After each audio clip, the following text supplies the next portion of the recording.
नमस्कार दोस्तों, मैं विकास शाक्या एक बार फिर से आप सबका स्वागत करता हूं अपने चैनल पर। और आज हम डिस्कस करने जा रहे हैं विज्ञान भैरव तंत्र, इसकी धारणा 21 से धारणा 24 तक। अभी तक आपने 20 धारणाएं देख ली हैं और आपको पता है कि ये धारणाएं कहाँ से आ रही हैं। ये धारणाएं भगवान शिव के द्वारा माता पार्वती को, या फिर ये कह लीजिए कि भगवान परा भैरव के द्वारा या भगवान भैरव के द्वारा माता शक्ति को दी जा रही है, यानी परा भैरवी को दी जा रही है। जो भैरवी है उन्हें दी जा रही है, भैरव की तरफ से भैरवी को ये ज्ञान दिया जा रहा है। तो आइए देखते हैं धारणा 21 में क्या कहा जा रहा है। धारणा 21, धारणा 22, धारणा 23, ये तीनों धारणाएं, चार धारणाएं आज हम डिस्कस करेंगे। इसमें से तीन धारणाएं विशेष रूप से अपने भीतर जाकर के अपने आप को अपने शरीर से अलग देखने की प्रक्रिया को बताती हैं। जैसा कि आपको पता होगा कि ये बात हर जगह हमने पढ़ी है कि हम जो हैं वो हमारे शरीर से अलग हैं, लेकिन हम कभी ये अनुभव कर ही नहीं पाते कि अगर हम अपने आप को अपने शरीर से अलग देखें तो कैसा अनुभव होगा। लेकिन ऐसा ही है, हम अपने शरीर से अलग हैं। ठीक है, हमारा शरीर और हम एक नहीं है। इसका अनुभव कराने की प्रक्रिया ही इन धारणाओं में बताई गई है, 21वें, 22वें और 23वें में। और वास्तव में ऐसा ही है, हम अपना शरीर नहीं है, अपने शरीर से अलग हैं। ठीक है, हम अपने शरीर से अलग हैं। तो आइए देखते हैं, ऐसा क्यों हम मैं कह रहा हूं कि अपने शरीर से अलग है, क्योंकि ये शास्त्र भी बताते हैं और साथ में इसका अनुभव भी किया जा सकता है। जब आप सपना देख रहे होते हैं तो वो कौन सा शरीर होता है जो कष्ट भोग रहा होता है, जो सपने में कष्ट आपको मिल रहा होता है, जो तकलीफ आपको सपने में मिल रही होती है, वो किस शरीर को हो रही होती है। आप कहेंगे इसी शरीर को हो रही होती है। लेकिन वो जो सपने में चीजें दिख रही हैं वो वास्तविक क्यों लगती हैं, उसका असर हमारे ऊपर क्यों पड़ता है, वो सब वास्तविक क्यों लगता है, वो झूठ है ऐसा क्यों महसूस नहीं होता। इसका मतलब है कि हम हमारे शरीर से अलग हैं। वो जो हम हैं, जो हमें हम यानी कि हमारे शरीर को, अभी हम अपने आप को शरीर मानते हैं, तो हमारे शरीर को हमारी चेतना जहां जोड़ देती है, जिन भावों के साथ जोड़ देती है, वो और हमारा शरीर अलग है। वो भाव अलग है, हमारा शरीर अलग है। वो भाव जो हमें अनुभव कराते हैं कि ये सत्य है, वो भाव अलग हैं। वो भाव जहां से पैदा हो रहे हैं, जिस चेतना से पैदा हो रहे हैं, वो चेतना अलग है। उसी चेतना को इस शरीर से अलग करके देखना है, उसी की विधियां हैं। यानी हमारे अपने वास्तविक रूप को, जो हमारा वास्तविक रूप है वो शून्य है, वो आत्म स्वरूप शून्य है, वो आत्मा का रूप है, वो चेतना है, विशुद्ध चेतना है। वो विशुद्ध चेतना इस शरीर से अलग है। हमें अपने आप को शरीर से अलग करके देखने की कल्पना के द्वारा, किस तरह से ऐसी कल्पना की जाए कि हम अपने शरीर से जो संबंध है उसे तोड़ सकें, उस संबंध को तोड़ने का अभ्यास कर सकें। अभ्यास ही मुख्य चीज है। जब आप अभ्यास करते रहते हैं तो अभ्यास करते करते एक दिन आप अपने आप को शरीर से अलग देखने लगते हैं। वो चेतना भले ही आप ना हो, लेकिन ये अभ्यास आपको हो जाता है कल्पना के द्वारा। जब ये अभ्यास लगातार हो जाता है तो क्योंकि आप अपने आप को शरीर से अलग देखने लगते हैं, तो आपकी जो फ्रीक्वेंसी है उस लेवल पे जाने लगती है, जो उस परम ऊर्जा से, यानी उस विशुद्ध चेतना से, उसकी जो फ्रीक्वेंसी है उसके साथ मैच करने लगती है। तो जब फ्रीक्वेंसी मैच करती है तो दोनों की ट्यूनिंग होना क्या हो जाता है, आसान हो जाता है। सिंपल सा साइंस है और कुछ नहीं है। आप अपने आप को अभ्यास के द्वारा अपने शरीर से अलग करके देखना सीखिए।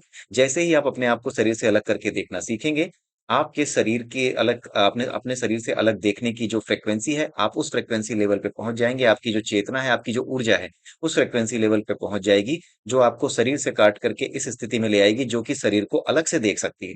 और साथ में ये भी देख सकती है कि जो आप अलग हो, वही आप सोर्स हो इस शरीर की अलग अलग घटनाओं का। यानी आप ही सोर्स हो इस शरीर में होने वाली अलग अलग घटनाओं का। वो आप जो इस शरीर से अलग है, जो इस शरीर को चला रहा है। इस कल्पना के द्वारा आप अपने आप को, वो जो सुप्रीम करता है, जो सुपर डिवाइन पर्सन है, जो सुपर डिवाइन है, जो सुपर डिवाइन एनर्जी है, जिसकी बदौलत आपका ये शरीर चलता है, जिसकी प्रेरणा से ये शरीर चलता है, उसकी फ्रीक्वेंसी के समतुल्य, यानी कि उसके इक्विवेलेंट आपकी एनर्जी हो जाएगी। तो आपका ट्यून होना उससे आसान हो जाएगा। दैट इज वाई ये प्रयोग किए जाते हैं। ठीक है, धारणा 21 में यही बताया गया है कि अपने शरीर को सुई से भेदो और अमृत का अनुभव करो। यहां पर आप ये समझिए कि अमृत शब्द का अर्थ क्या है। अपने शरीर को सुई से भेदो और अमृत का अनुभव करो। अमृत का क्या मतलब होता है? अमृत को अगर आप दो पार्ट्स में तोड़ें तो क्या बन मिलता है? अ प्लस मृत। मृत मतलब मरने वाला, जो मृत है अ, जो कि ना मरने वाला हो, जो कभी ना मरने वाला हो, उसका अनुभव करो। लेकिन शरीर को सुई से भेदो। शरीर को अपने अनुभव मत करो कि शरीर में सुई चुभाई गई है, उसका दर्द हो रहा है, उसका अनुभव मत करो।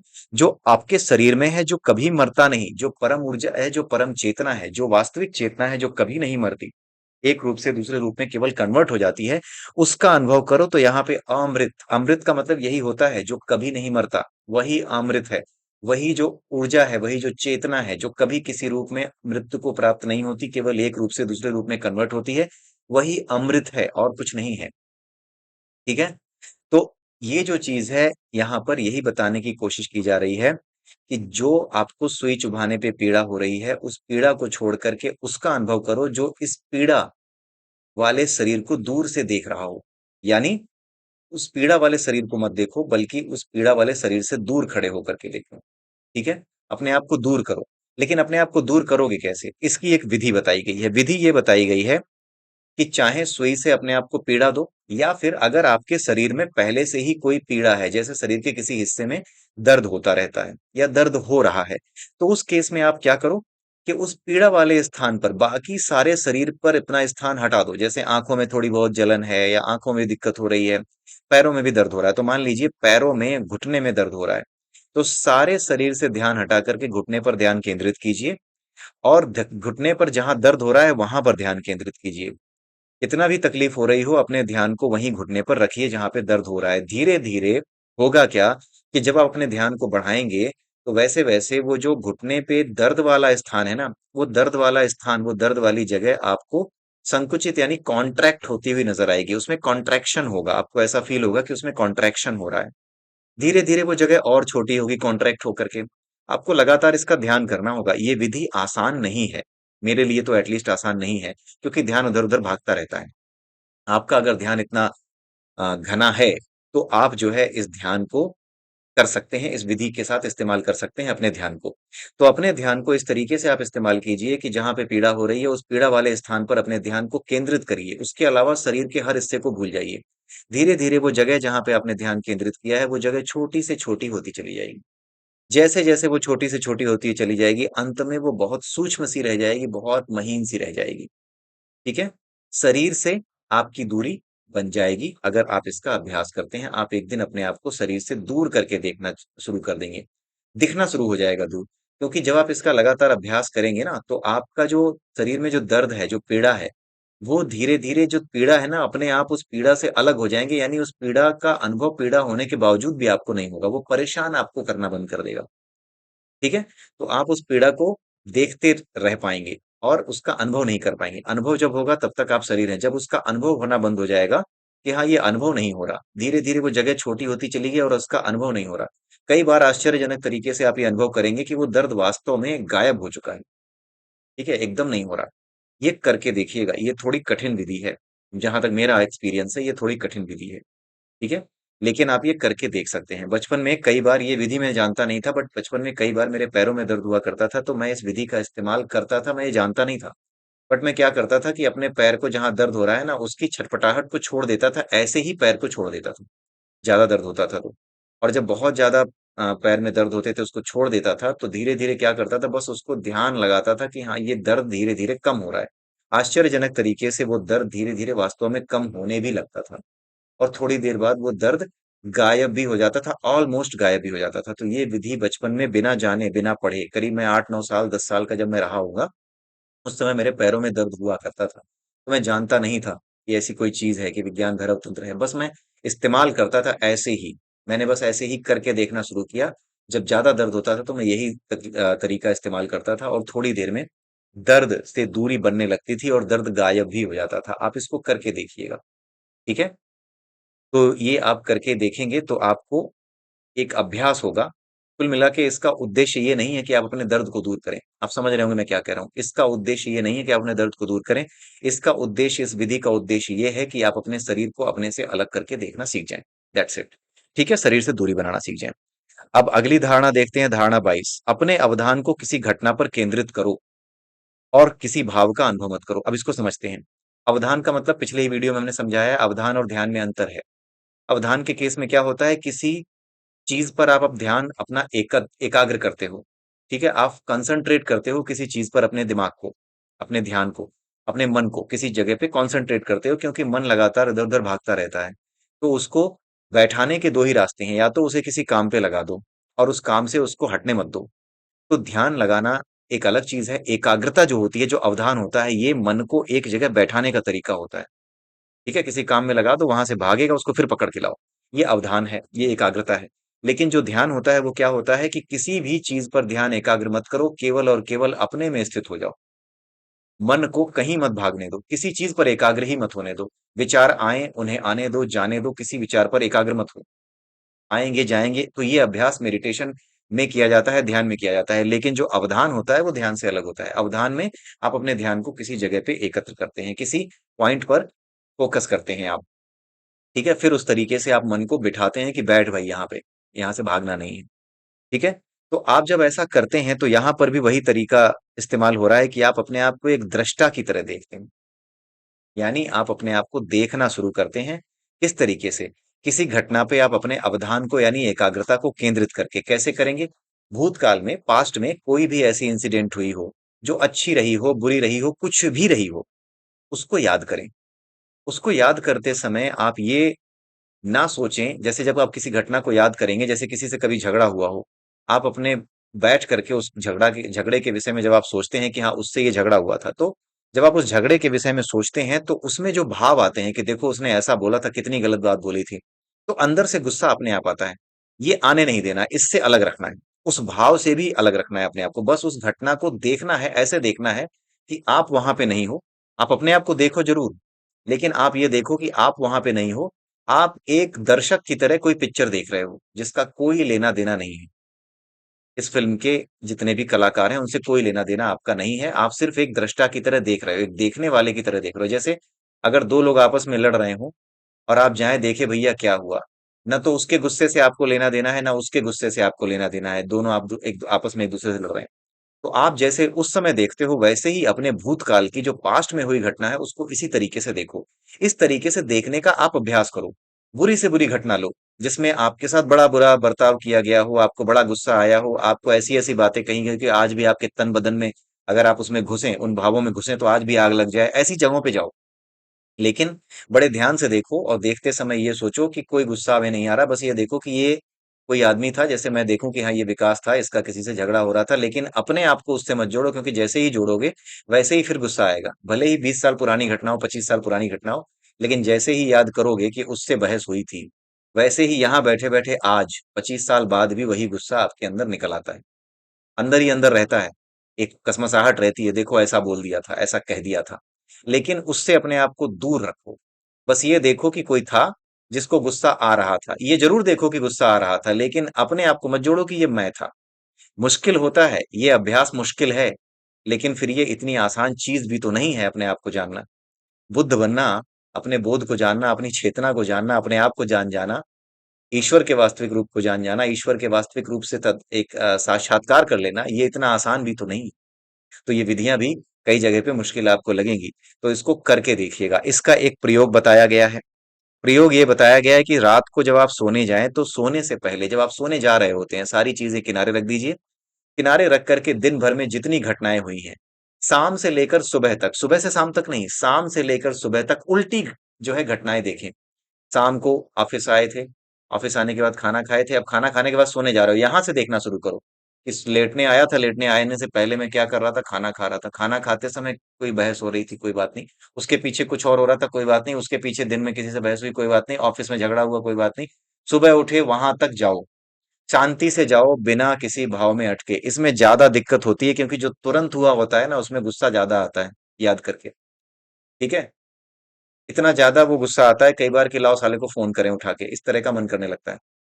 ठीक है, तो इस तरह के भावनाओं पे कंट्रोल करके करते हुए, केवल एक दर्शक की तरह अपने एक दिन में हुई घटना को बिल्कुल रिवर्स में, उल्टी दिशा में देखें। देखते जाएं, सुबह के समय तक देखते जाएं जब आप जगे थे। ठीक है। वहां तक देखते जाएं, और किसी भाव से अपने आप को ना जोड़ें कि बहस हो रही थी तो गुस्सा आ रहा था। देखें कि हाँ गुस्सा आ रहा था, लेकिन उस गुस्से में ना अटकें। खुद ना करें कि देखो क्या बोला था, याद ना करें उसे कि देखो क्या बोला था, कल मैं इसको जाके जवाब जरूर दूंगा, ये ना सोचें। बस देखते जाएं, बिल्कुल दर्शक की तरह, पिक्चर की तरह उसको देखें। ठीक है। तो ये करने का एक तरीका बताया गया है यहाँ पे धारणा 22 में। ये भगवान शिव ने यही बताया है कि अपने अवधान को किसी घटना पर, भूतकाल में जो हुई है, पास्ट में जो बीते हुए समय में हुई है, उस पे ध्यान लगाएं। लेकिन जो भाव आ रहे हैं, गुस्से का, खुशी का, जो भी भाव आ रहे हैं, उसको अनुभव ना करें। बस एक शांति से दूर खड़े होके देखें। ठीक है। 23वीं धारणा है, एक विषय से अनुभव को जोड़ो, बाकी सबसे अनुभव तोड़ दो। जैसे मेरे सामने अगर गुलाब का फूल रखा है, तो मैं ये मानूं कि दुनिया में गुलाब के फूल के अलावा कोई चीज होती ही नहीं है। ये कल्पना करनी है कि इसके अलावा कोई चीज होती ही नहीं है। यही भाव है कि बस यही है, यही गुलाब का फूल है, बस यही दुनिया में होता है, यही दुनिया है। बाद में इसे भी छोड़ दो, इसको भी छोड़ दो। जैसे अ, विवेकानंद के गुरु थे, उनका नाम था रामकृष्ण परमहंस। तो रामकृष्ण परमहंस के बारे में कहा जाता है कि उनको माँ काली खुद अपने हाथों से खाना खिलाती थी। वो इनकी भक्ति इतनी खतरनाक थी, लोग ये कहते थे कि ये बहुत बड़े भक्त हैं, इसलिए इनको माँ काली दिखती है। कई बार होता है, कई बार ऐसा होता भी है कि बहुत ज्यादा अगर आप किसी चीज में चले जाओ तो चीजें दिखने भी लगती हैं। लेकिन हुआ कमाल ये हो गया कि एक दिन हुआ क्या कि उनकी पत्नी, रामकृष्ण परमहंस की पत्नी ने सोचा कि देखती हूँ वाकई में कोई खिलाने आता है कि नहीं आता है, जासूसी करने की कोशिश की। तो उन्होंने वाकई में देखा कि एक लेडी बैठी है, एक माता बैठी हुई है, लाल कपड़े में लाल चूनर ओढ़े हुए बैठी हैं, जीभ बाहर निकली और अपने हाथ से रामकृष्ण परमहंस को खाना खिला रही हैं। ठीक है, उनके पति को खाना खिला रही हैं। अब वहां पे उनका दिमाग चकराया कि ये भक्ति इतनी खतरनाक है कि इन्होंने माँ का निर्माण कर लिया है, जिस माँ को जिस रूप में हम जानते हैं उसी रूप में ईश्वर को साकार कर दिया है, प्रकट कर दिया है। और जैसे ही ये देखती हैं उनको, उसके आगे क्या हुआ, शायद वो गायब हो गई थी, पूरा मुझे नहीं पता है। जैसे ही इनकी उपस्थिति का अनुभव हुआ माता को, वैसे ही जैसे इनकी पत्नी को इनको पता लगा कि शायद इनकी पत्नी है, वैसे ही वो गायब हो गए। अब जो रामकृष्ण परमहंस थे, ये बड़े आनंद में कि माता आती है, माता आती है और मुझे खिलाती हैं, माँ से बड़ा प्रेम। अब हुआ ये कि इनके गुरु थे, उनका नाम था तोतापुरी। जो रामकृष्ण परमहंस थे, उनका नाम था तोतापुरी। यानी विवेकानंद के गुरु रामकृष्ण परमहंस और रामकृष्ण परमहंस के गुरु कौन थे? तोतापुरी। तो तोतापुरी से रामकृष्ण परमहंस ने ये बात बताई, तो तोतापुरी ने कहा कि देखो रामकृष्ण परमहंस, तुम, रामकृष्ण नाम था उनका, उन्होंने बोला कि तुम एक चीज समझ लो कि तुम अटक गए हो। तुमने आगे बढ़ने का रास्ता अपना रोक दिया है। तुम माँ के यानी कि ईश्वर के उस रूप में अटक गए हो जिसे शक्ति कहते हैं, जबकि ईश्वर इस शक्ति को भी बनाने वाला है, इससे भी आगे है। तुम उसमें जाके स्थिर नहीं हो पा रहे हो। तुम्हारी यात्रा यहीं माँ पे अटक गई है, तुम्हारी यात्रा यहीं शक्ति पे अटक गई है। तब रामकृष्ण परमहंस ने कहा कि फिर क्या करें? तो तोतापुरी ने कहा कि आप एक काम करना, अगली बार जब माँ आएगी ना, तो तलवार से उनको काट देना। अब रामकृष्ण परमहंस कहते हैं ऐसा कैसे कर देंगे, माँ को तलवार से कैसे काट दें, वो भी काली माँ को? वो कह रहे हैं जैसे तुमने माँ को बनाया है, तुम्हारी भक्ति ने ही माँ को बनाया है। ईश्वर उसी रूप में दर्शन देता है जिस रूप में तुम उनकी पूजा करते हो, उनकी कल्पना करते हो। कल्पना के अनुसार ही सब चीजें बनती हैं। अगर मैंने अपने घर को बनाने की कल्पना की, तो जैसे मेरे पापा ने मेरे घर को बनाने की कल्पना की होगी कि यहाँ दरवाजा होगा, यहाँ खिड़की होगी, वैसा ही तो मेरा घर बना है। जैसी कल्पना करोगे वैसे ही अपने हाथों से अपने घर का निर्माण करते हो। ठीक उसी तरीके से जैसी कल्पना करोगे, जो सिद्ध होते हैं उनकी ऊर्जा इतनी खतरनाक हो जाती है कि वो अपनी ऊर्जा के माध्यम से उसी रूप को, जिस रूप में वो ईश्वर की पूजा करते हैं, उसी रूप को प्रकट कर सकते हैं, उसी रूप में साकार कर देते हैं। भक्त ही ईश्वर को साकार करता है। अलग अलग रूपों में जिस रूप में वो जानते हैं उसी रूप में प्रकट होती है। तो तोतापुरी ने यही बोला कि जैसे तुमने माँ को बनाया है वैसे ही काट दो। तुम ही ने बनाया है माँ को, तुम ही ने उनके रूप को साकार किया है, तुम्हारी भक्ति से वो रूप साकार हुआ है। कैसी दिखती हैं? तो 8 भुजाएं हैं, एक भुजा से खाना खिलाती हैं। उन्होंने कहा कि नहीं, 2 भुजा वाली भी है, शैलपुत्री है, चंद्रघंटा है। कितनी भुजाएं हैं इनकी? किसी की 4 है, किसी की एक हाथ में खप्पर है, किसी की जो है काली माँ का रूप है। तो तुम कैसे कह रहे हो कि यही वाला रूप देखा तो यही सत्य है? तो जिस रूप में तुमने पूजा की है उस रूप का निर्माण तुमने ही किया है, उसी रूप में वो तुम्हें दर्शन दे रही हैं, तो अगली बार आएंगी तो उन्हें काट देना। तो उन्होंने कहा नहीं महाराज, ये हमसे नहीं हो पाएगा। तो तोतापुरी ने कहा कि देखो हो पाएगा, क्योंकि उसके लिए हम तुम्हें सहारा दे रहे हैं। सहारा कैसे दिया उन्होंने? उन्होंने बोला देखो ऐसा है कि तुम मेरे सबसे अच्छे चेले हो, तुम जानते हो कि मैं तुम्हारा बिल्कुल के मतलब तुम्हारे और मेरे बीच में क्या संबंध है गुरु शिष्य का। तो उन्होंने क्या किया, तोतापुरी ने शीशे का एक टुकड़ा लिया और रामकृष्ण परमहंस से कहा कि तुम अपनी आंखें बंद करो। जैसे ही रामकृष्ण परमहंस ने अपनी आंखें बंद की, उन्होंने रामकृष्ण परमहंस के माथे पे उस कांच के टुकड़े से बहुत बड़ा जो है घाव कर दिया, बहुत बड़ा घाव कर दिया। अब उसके बाद बोला कि देखो, जैसे मैंने तुम्हें काटा है, तुम मेरे परम शिष्य हो, सबसे बड़े चेले हो, मैंने तुम्हें काटा है, वैसे ही माँ के ऊपर हमला कर देना, वो चली जाएंगी, वो तुम्हारा नुकसान नहीं करेंगी। तुमने बनाया है, तुम ही उनसे दूर हो जाओ, तुम ही उनको इस तरीके से कर दो। ये तोतापुरी ने उन्हें बताया। तो रामकृष्ण परमहंस जो कि अद्वैत की तरफ जा रहे थे, उनको माँ से भेंट हुई, शक्ति से भेंट हुई, उसके परमात्मा के द्वैत रूप से भेंट हुई, दूसरे रूप से, यानी आग की जो तपन है, आग में जो गर्मी है, उस गर्मी से भेंट हुई। आग से भेंट होनी बाकी थी। आग की गर्मी भी आग ही है। बिना आग के आग की गर्मी कहाँ महसूस होगी? तो आग से उसकी गर्मी अलग नहीं है, वैसे ही शिव से उनकी शक्ति अलग नहीं है। शिव की शक्ति शिव के साथ है। इसीलिए उनको अर्धनारीश्वर रूप में, आधा पुरुष आधा स्त्री के रूप में दिखाया जाता है। ठीक है? इसलिए उनको इस तरीके से दिखाया जाता है अर्धनारीश्वर की तरह से, और वही उनका वास्तविक रूप है। जिस रूप में आप जानोगे उसी रूप में वो आपको दिखाई देंगे। जिस रूप में आपने पूजा की है, किसी ने फोटो थोड़ी खींचा है भगवान का जाकर के। ये भक्तों के अपने रूप हैं जिनमें उन्होंने दर्शन पाए हैं, उसी की कलाकृतियां मिलती हैं हमारे बाजार में। कोई जाके थोड़ी वहां पे फोटो खींच के आया था। यहाँ कैलाश पर्वत पे शंकर जी ऐसे बैठे हैं, उनके कई रूप हैं। पंचमुखी भगवान शिव हैं, पांच मुख हैं। ठीक है, एकानन चतुरानन पंचानन राजे आता है उसमें। शिव चालीसा कह रहा हूँ, जो आरती है भगवान शंकर की, उसमें आता है एकानन चतुरानन पंचानन राजे। एक मुख है, एकानन चतुरानन चार मुख वाले भी हैं, पंचानन पांच मुख वाले भी हैं। तो जिस रूप में जिसने आराधना की, उस रूप में ही उन्हें वो दिखाई देंगे। कल्पना उसी रूप में साकार होगी। तो यहां पर जो बात बताई जा रही है, अपने आप को एक विषय से जोड़ो, जोड़ने के बाद अपने उस विषय से भी अपने आप को तोड़ दो। जैसे रामकृष्ण परमहंस ने माता शक्ति से यानी माता काली से खुद को जोड़ा, और जोड़ने के बाद तोतापुरी के कहने पर उनसे संबंध तोड़ भी लिया। संबंध तोड़ने का मतलब ये नहीं है कि घृणा कर रहे हैं, नहीं, वो शक्ति है, वो ईश्वर का एक रूप है, घृणा क्या करना? वो जैसे ईश्वर है वैसे उसका वो रूप है, उसको मान लो, उससे आगे जाओ। जो पराभैरव रूप है, जो वास्तविक रूप है, उस तक जाओ, शिव तक जाओ। बिना शक्ति के शिव तक पहुंचा भी नहीं जा सकता, क्योंकि जब तक अपन महसूस नहीं होगी, यानी जो गर्मी है वो महसूस नहीं होगी, तब तक ये आपको महसूस नहीं होगा कि कहीं आग लगी हुई है। जब तक हमें धरती पे गर्मी महसूस नहीं होती, तब तक हमें ये नहीं महसूस होता कि सूरज में आग लगी हुई है। सूरज की आग का अनुभव हमें यहाँ धरती पे जो गर्मी है उसी से तो महसूस होता है। वैसे ही शक्ति का अनुभव होने के बाद शिव की तरफ जाना होता है। जब उसका अनुभव सही से हो जाए, जब पता लग जाए कि ये सब कुछ नहीं है, इसके भी आगे है। सम्मान हर चीज का है, हर चीज का सम्मान है। मिट्टी के एक ढेले का भी सम्मान है, क्योंकि भगवान का ही बनाया हुआ है। वही भगवान की शक्ति से ही है, बिना उसके ये मिट्टी का ढेला भी ना होता। ठीक है, तो किसी भाव को भी छोड़ दो, विषय भाव को भी छोड़ दो। पहले फूल पे ध्यान केंद्रित किया किसी भी चीज पे, फिर उसको छोड़ दिया, जैसे रामकृष्ण परमहंस ने छोड़ दिया था। तो इसका अभ्यास करना है। इसका अभ्यास करने से भी आपकी फ्रीक्वेंसी क्या हो जाएगी? अपने आप को अपने से दूर देखने वाले की फ्रीक्वेंसी की तरह हो जाएगी। आप उस फ्रीक्वेंसी पे ऑपरेट करने लगोगे। इसका जब आप लगातार अभ्यास करोगे, तो अभ्यास करने के बाद एक दिन आपको अपने आप ये अनुभव होने लगेगा। लगातार करना पड़ता है, कुछ लोग बीच में छोड़ देते हैं। छोड़ने के बाद क्या होता है? ऐसा लगता है नहीं हो रहा। अगर कोई गाड़ी चलाना सीखने वाला 10-15 दिन, जैसे मैं भी सीख रहा था, तो मैंने बाइक भी नहीं चलाई थी, मुझे आज भी मोटरसाइकिल चलानी नहीं आती। लेकिन जब गाड़ी चलाना सीख रहा था, तो 10 दिन तक गाड़ी हमसे उठी ही नहीं, मुझसे उठी ही नहीं। उसको चालू करता था, जैसे ही पैर रखता था खड़खड़ करके बंद हो जाती थी। मुझे एक दिन वाकई में ऐसा लगा कि गाड़ी चलाना मैं सीख ही नहीं पाऊं। लेकिन मैंने कहा ऐसे बात नहीं बनेगी, गाड़ी खरीदी है 4 लाख 5 लाख की, अब इसको चलाना तो पड़ेगा। तो मैं उसमें लगा रहा, एक दिन वो उठ गई।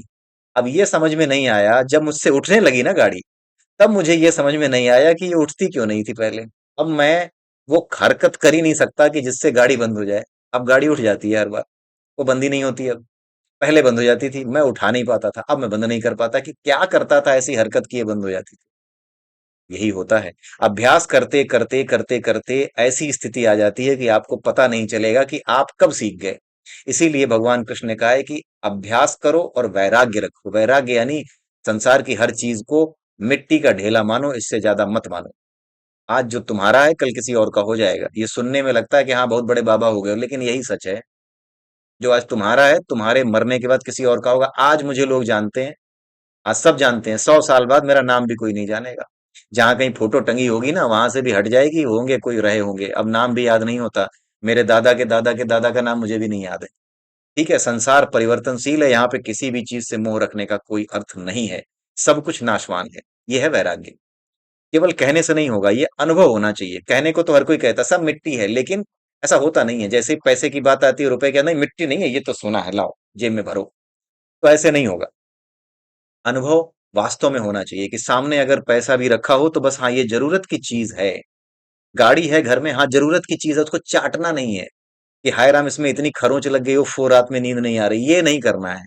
जब तक ये हो रहा है तब तक तुम बैरागी नहीं हो, तुम कहने के बैरागी हो, ढोंगी हो। कहने का मतलब ये ढोंगी हो तुम। ठीक है। जो आदमी ये कहता है कि मैं हर चीज से दूर हो चुका हूं, वो बहुत है बड़ा ढोंगी होता है, मैं आपको बता दूं पहले। क्योंकि किसी का ये कहना कि मैं हर चीज से दूर हो चुका हूं, जब वो कह रहा है तो इसका मतलब है कि अभी दूर होने का भाव है उसके अंदर। यानी वो जानबूझ करके अपने आप को कहता है नहीं नहीं अभी दूर रखो, यानी अभी उसका अभ्यास चल रहा है, अभी उसको बोलना नहीं चाहिए। जब वो अभ्यास के द्वारा सीख जाएगा इन चीजों को तो बोलेगा ही नहीं, बोलेगा ही नहीं, बोलना ही बंद हो जाएगा। यही चीज होती है। ठीक है। तो शुद्ध चेतना आपको अपनी अनुभव होगी अगर आप इसका लगातार अभ्यास करते हैं। यहाँ पर जितनी विधियां हैं ना, इसमें आप ये मत कहिएगा कि आज तक कुछ हुआ ही नहीं। ये लगातार करना पड़ेगा आप। लगातार करते करते जिस दिन आप उसमें स्थित हो जाएंगे ना, आप बता भी नहीं पाएंगे कि हाँ मैं वहां आ गया, बस अनुभव कर पाएंगे कि वहां आ गया। और आपको पता चल जाएगा कि बोलना नहीं है इस बारे में। जिसके पास सिद्धि होती है वो बोलता नहीं है, जैसे ही वो बोलता है उसकी सिद्धि वहीं से नीचे गिरना शुरू हो जाती है। जब आदमी दुकान खोल लेता है किसी का भविष्य बताने की, तो उसकी यात्रा वहीं रुक जाती है। और अगर अपनी यात्रा नहीं रोकनी और आगे बढ़ना है तो दुकान नहीं खोलना किसी भी सिद्धि की। हर किसी की अपनी यात्रा, ये जितनी भी चीजें हैं, ज्योतिष हुआ जो भी हुआ, ये केवल और केवल लोगों की मदद करने के लिए, उनको बताने के लिए, वो अपना अपना जीवन सीधा कर सकें उसके लिए होती है। हम उसको खोल के, दुकान खोल के पैसे कमाएं इसके लिए नहीं होती।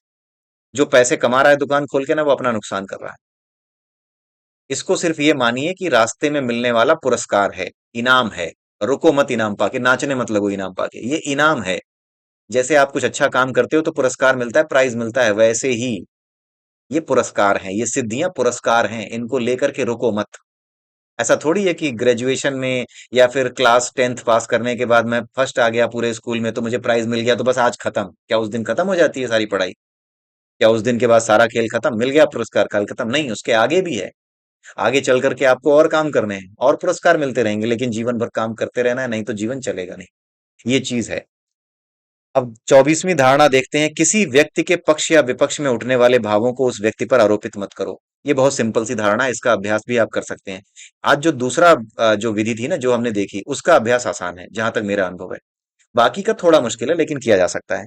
अब इसमें यह कहा जा रहा है किसी व्यक्ति के पक्ष या विपक्ष में उठने वाले भावों को उस व्यक्ति पर आरोपित मत करो। इसका मतलब यह है कि अगर किसी व्यक्ति के बारे में आप सोच रहे हो या किसी व्यक्ति के बारे में सोच करके आपको घृणा आ रहा है, आपको गुस्सा आ रहा है, आपको प्रेम आ रहा है, कुछ भी आ रहा है, उसको उस आदमी से मत जोड़ो। आप ये मत जोड़ो कि इसकी वजह से गुस्सा आ रहा है, मन तो कर रहा है इसको कभी मिले ना तो दो चार झापड़ धर दें। ये नहीं सोचना है। ये जो भाव है कि हाँ इस गुस्सा जो आ रहा है कि हाँ इसके बारे में सोचते ही गुस्सा आ रहा है, देखो क्या किया था, ये गुस्सा का कारण वो नहीं है। ये गुस्सा उसकी वजह से नहीं आ रहा है। इसीलिए यह कहा गया है कि उस पर आरोपित मत करो, उसको केंद्र मत बनाओ कि उसकी वजह से गुस्सा आ रहा है। वो गुस्सा आपके अंदर है इसलिए वो आ रहा है। उसने कुछ नहीं किया, उसने बस केवल कुरेदा है आपको। गुस्सा आपके अंदर था तो आपके बाहर आ गया, वो जो अंदर रहेगा वो बाहर आ जाएगा। तो उस पे आरोपित मत करो, बस दूर से देखो कि हाँ वो व्यक्ति ऐसा कह रहा था। उसके लिए जो भाव आ रहे थे वो भाव गुस्से वाले। यहाँ पर थोड़ा उल्टा करना है, पहले हमें भाव अनुभव नहीं करना था, यहाँ भाव अनुभव करने हैं। लेकिन ये नहीं देखना है कि उस भाव का कारण वो सामने वाला था, ये देखने की कोशिश करना है कि मेरे अंदर से ये भाव कहाँ से आ रहे थे। वो कौन सी जगह है जहां से ये भाव उठ रहे थे। ध्यान से बैठिए, समझने की कोशिश कीजिए, ध्यान से अपने शरीर को देखिए, अपने भीतर देखिए, हर जगह टटोलिए अपने आप को ध्यान में जाकर के कि कौन सी ऐसी जगह है जहां से ये भाव उठ रहे थे। कौन सी ऐसी जगह है जहां से गुस्सा आ रहा था? क्या वो दिल है, क्या वो नाभि है, क्या वो कोई और केंद्र है? कौन सा सेंटर है जहां से ये भाव उठ रहे थे? अपने भीतर जाके देखना है। ठीक है। अपमान आपको अगर महसूस हुआ है तो आपका भीतर का भाव है, बाहर अपमान नहीं है, भीतर है आपके अपमान का भाव। जो कुछ भीतर है वही बाहर आएगा। एक बार गौतम बुद्ध की किसी ने बहुत बड़ी खिल्ली उड़ाई, उनका बड़ा अपमान किया, कुछ का कुछ उल्टा सीधा कहता रहा। भगवान बुद्ध ने कहा कि और कुछ कहना है तो कह डालो आप, कोई बात नहीं। जब वो सारी बातें कह चुका तब भी भगवान बुद्ध मुस्कुराते रहे। और उसके बाद उसको समझाया कि ऐसा नहीं करते भाई, इससे तुम्हें ही तकलीफ होती है। तो उनके अंदर करुणा थी। उन्होंने सही बात उसको बता दी कि देखो तकलीफ तुम्हें ही होगी, मुझे नहीं होगी, क्योंकि मुझे इससे फर्क ही नहीं पड़ रहा है। तो करुणा थी अंदर तो करुणा बाहर आ गई। तो जो आपके भीतर होता है वही बाहर आता है। गौतम बुद्ध के भीतर करुणा थी तो करुणा बाहर आ गई। किसी के अंदर अगर द्वेष हो, किसी के अंदर अगर बदला लेने की भावना हो, इन भावनाओं से कोई ग्रसित हो, कोई पीड़ित हो इन भावनाओं से, कोई परेशान हो इन भावनाओं से, कोई इसी तरीके का आदमी हो, तो वो क्या करेगा? उसकी वही भावना बाहर आ जाए। ठीक है? तो आई होप कि आपको ये 4 विधियाँ जो आज हमने डिस्कस की समझ में आई होंगी, और अगले वीडियो में हम फिर कुछ 4 और नई विधियों को डिस्कस करेंगे। तब तक के लिए आप सबसे मैं विदा लेता हूँ। जय श्री राम, जय श्री कृष्णा, जय श्री राधे, जय भोलेनाथ।